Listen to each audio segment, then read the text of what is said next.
ยเฮ้ยเฮ้ยเฮ้ยอืม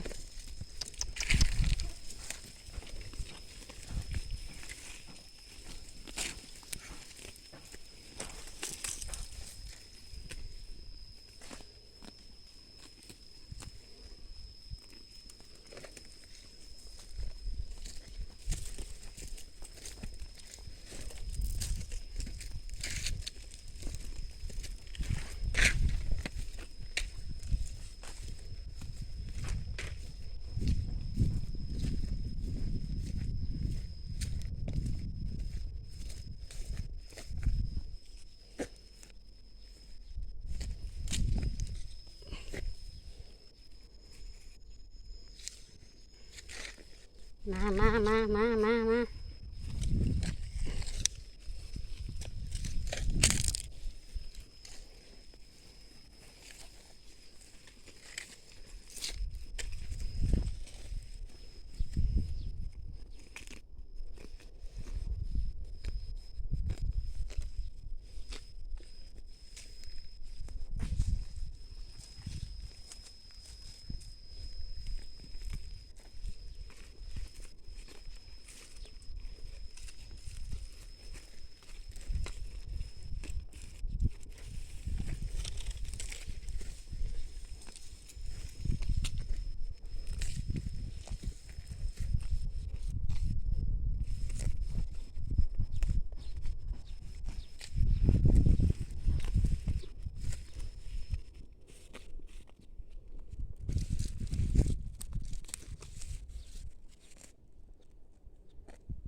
สบายดีทุกคนตอนนี้ข้อยก็มาเลี้ยงงั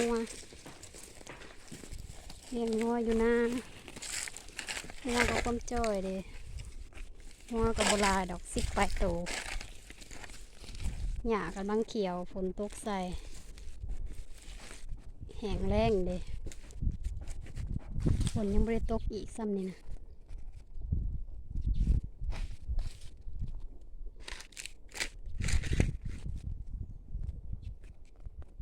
บ่เลี้ยงงัวกับความหกหักหญ้าหลาย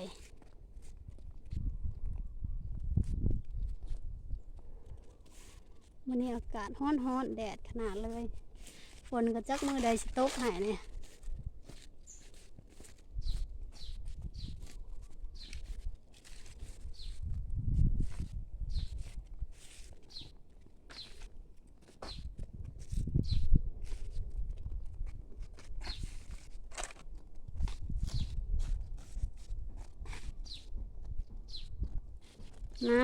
มาหญ้าเขียวไปซะอีกไปมาพี่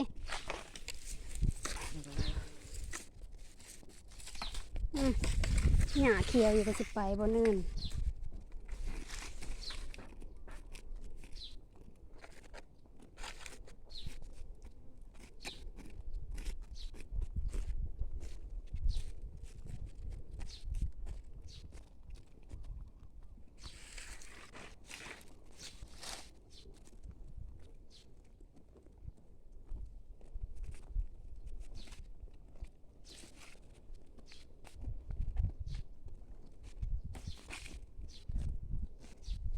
ป้าก็เป็นตาเฮ็ดสิออกเด้หักบ่ออก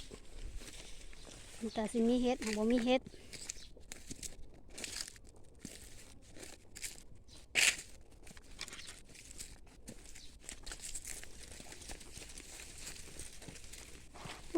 หกขนาด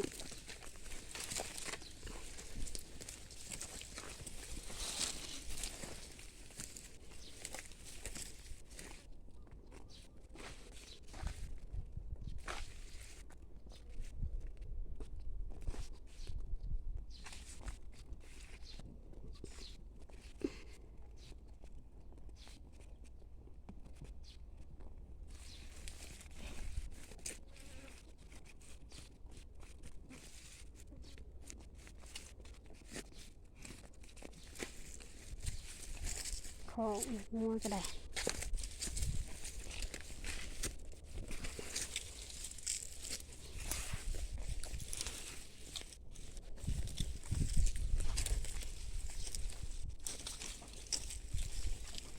หงาได้หลายแถวนี่อันนักหกกระเดาะ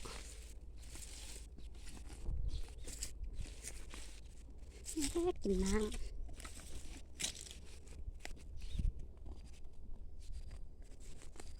สายห้องน้ำไหล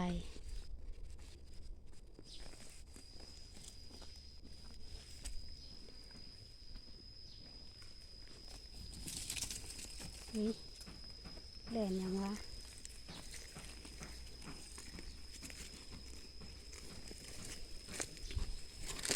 จักระเจ้าเห็ดยังตอกเปิกอยู่หน้าใกล้ๆจักระเจ้าเห็ดอีหยังหุ้ยกลับขึ้นหุ้ยไ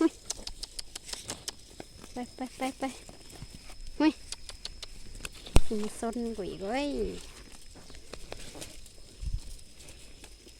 เป็นใบนี้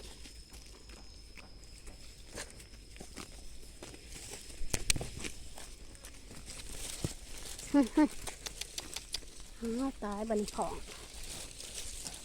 เฮ้ยแตง